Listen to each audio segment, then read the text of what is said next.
Saya yang racun Pak Yahya, tapi hari ini saya mau masuk Islam. Untunglah kau bilang masuk Islam. Dia langsung bilang sama saya berjanji, kalau Islam ini betul berarti Pak Yahya hidup.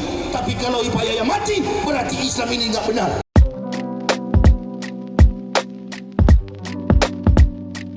Assalamualaikum, selamat datang kembali di channel ini guys. Kali ini saya akan membahas Ustadz Yahya Wahloni lagi.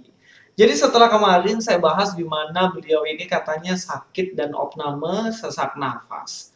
Kemudian ada salah satu channel mengupload video yang mengatakan bahwa ulama ini diracun guys. Setelah saya masuk ke channel itu, ternyata itu hanya clickbait doang. Yang artinya ternyata sakitnya bukan karena diracun, tapi ya katanya karena sesak nafas.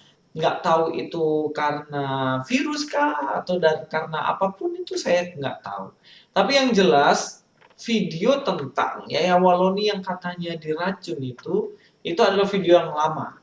Dan memang ini menarik untuk dibahas ya. Kenapa kok menarik dibahas? Karena di channel itu ada penggiringan opini guys, yang mana katanya orang ini nggak suka dengan Yahya Wahloni dan kemudian racun Yahya Wahloni. Dan setelah Yahya Wahloni selamat dari racun itu, dia katanya mau masuk Islam. Dan dari ini kita tahu bahwa narasi ini pasti diperuntukkan untuk orang yang bukan Islam. Sebab setelah ketahuan bahwa Yahya Wahloni nggak apa-apa ketika diracun, dia masuk Islam. Dan supaya lebih jelas lagi, kita nonton videonya Yahya Wahloni langsung aja ya guys ya. Supaya kita bisa tahu. Adapun orang yang pernah racun sama saya, dia bilang sama saya, dulu saya yang racun Ustadz.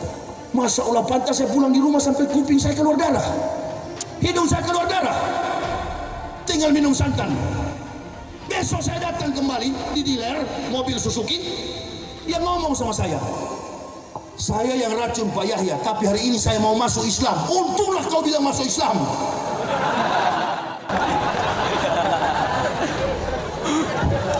Kalau tidak kono, kalau tidak.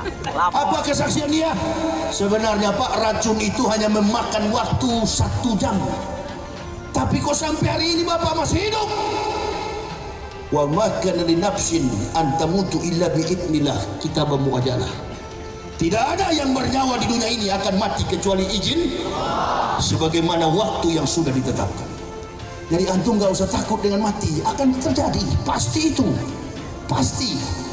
Yang ditakuti adalah kita pulang ke sana tak punya amal. Dia langsung bilang sama saya berjanji, kalau Islam ini betul berarti Pak Yahya hidup. Tapi kalau Pak Yahya mati, berarti Islam ini nggak benar. Akhirnya besok saya kembali ke dealer, saya masih hidup. Dia mengaku, saya yang racun Bapak. Oh pantas. Begitu saya mau hajar, dia bilang saya masuk Islam Pak. Jadi saya pukul. Hampir muncul saya punya penyakit dulu, suka berkelahi itu. Di dalam Kristen tidak ada pengujian kebenaran dengan cara minum racun guys. Justru itu dibilang sebagai pencobaan kepada Tuhan dan itu dilarang, itu berdosa. Jadi kalau ada konsep berpikir seperti itu, sebenarnya yang meracunnya Yahya Wahloni ini bukanlah dari Kristen. Itu yang pertama. Lalu dari mana dong? Ya nggak tahu, tanya Yahya Wahloni, bener nggak kisahnya atau ngarang doang? Karena kalau dilihat dari ciri-ciri ceritanya, itu jelas karangan doang. Nggak mungkin pembuktian kebenaran dari Kristen itu dengan cara seperti itu. Justru pemikiran seperti itu adalah pemikiran kadrun itu. Kenapa begitu? Kalau teman-teman tahu, dari Bahula itu, zaman Bahula sampai sekarang, mereka selalu bilang bagaimana? Hei orang Kristen, coba minum racun itu, buktikan. Kalau memang kamu minum racun, kamu mati, berarti agamamu keliru. Tapi kalau kamu minum racun nggak mati, berarti agamamu benar. Nah, yang selalu bilang gini siapa? Kadrun. Yang selalu bilang gini apa? Ya kalian, orang-orang sebelah kan, orang-orang dari Islam, apologet Islam, nggak semua. Tapi orang-orang seperti Yahya Wahloni, dan Abdul Somad dan lain-lain kan selalu bilang begitu, pembuktian dengan cara minum racun. Kalau nggak berani agamamu salah, kalau berani nggak mati berarti agamamu benar. Nah, kok ini dibalik ya? Yahya Wahloni bilang bahwa Orang ini yang racun dia itu membuktikan kebenaran dengan cara mengetes ya walau mati nggak kalau minum racun. Ini jelas penggiringan opini yang seakan-akan dalam Kristen itu untuk membuktikan kebenaran sebuah agama dengan cara minum racun. Ya, susah ya. Bahkan Yaya Waloni sebenarnya pernah cerita juga, entah karangan atau benar, katanya mau diracun sama bapaknya sendiri. Tapi dia ada bisikan katanya, ternyata dia tahu di dalamnya ada racun. Kemudian bapaknya bilang kalau agamanya Yaya Waloni benar. Nah, ini sebuah hal yang saya harus luruskan. Bahwa kami mencari kebenaran itu bukan dengan cara ngeracun orang. Itu dosa. Tetapi dengan cara apa? Saya akan bahas ayat ini dalam Alkitab, bagaimana sih seharusnya untuk mencari kebenaran itu? Bukan dengan cara minum racun dan racun orang. Itu jelas bukan orang Kristen dan ceritanya pun saya ragukan. Itu sebagai cerita yang valid. Toh nggak ada saksinya. Oke, lanjut ya. Di sini saya ambil dari Matius 6 ayat 33 ya. Tetapi carilah dahulu kerajaan Allah dan kebenarannya, maka semuanya itu akan ditambahkan kepadamu. Di sini diperintahkan untuk mencari, yang dicari apa? Kebenaran. Lalu bagaimana cara mencari kebenaran ini? Apakah dengan cara racun orang, membuktikan bahwa kalau dia nggak mati, berarti dia agamanya benar dan lain-lain? Enggak. Mencari kebenaran di sini bukan dengan cara seperti itu. Kalau kita lihat di sini, tapi carilah dahulu kerajaan Allah.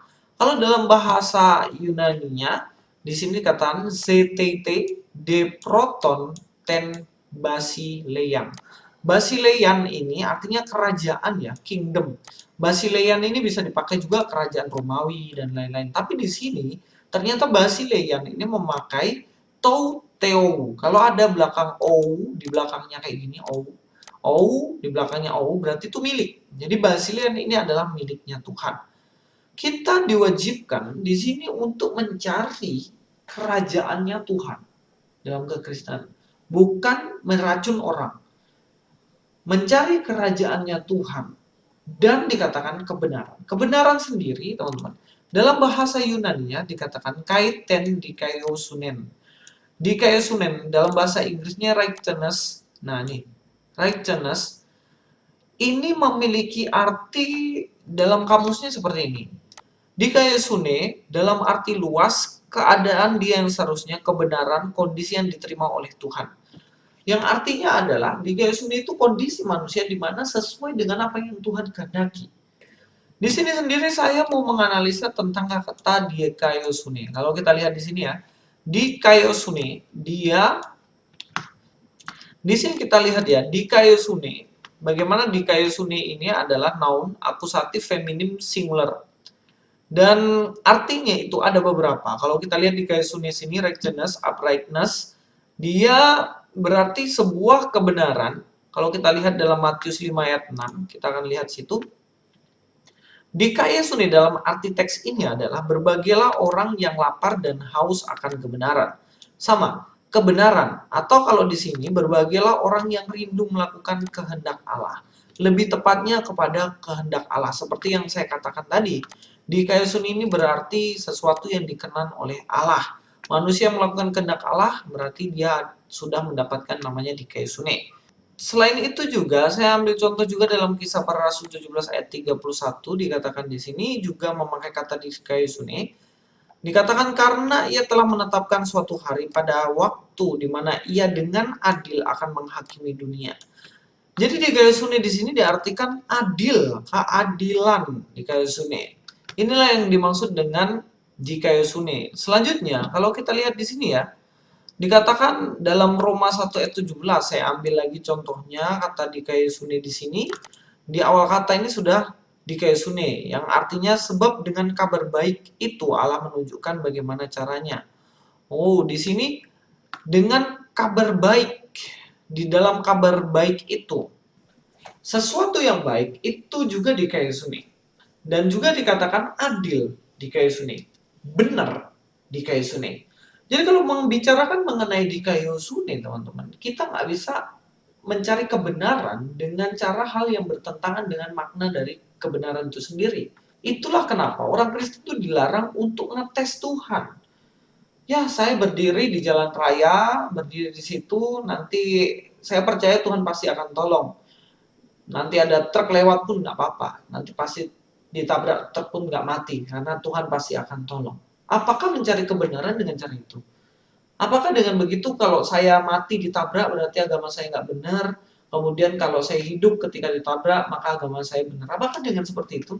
Ya enggak. Itu mencobai Tuhan dan itu keliru. Kebenaran Alkitab akan tetap benar. Tidak ditentukan dengan cara bunuh diri semacam itu. Itu tindakan konyol namanya. Sekali lagi kita tahu karakteristik dari Yaya Waloni yang bagaimana suka sekali membuat narasi seolah-olah, sekali lagi saya katakan, seolah-olah orang Kristen itu melakukan hal-hal yang jahat kepada dirinya.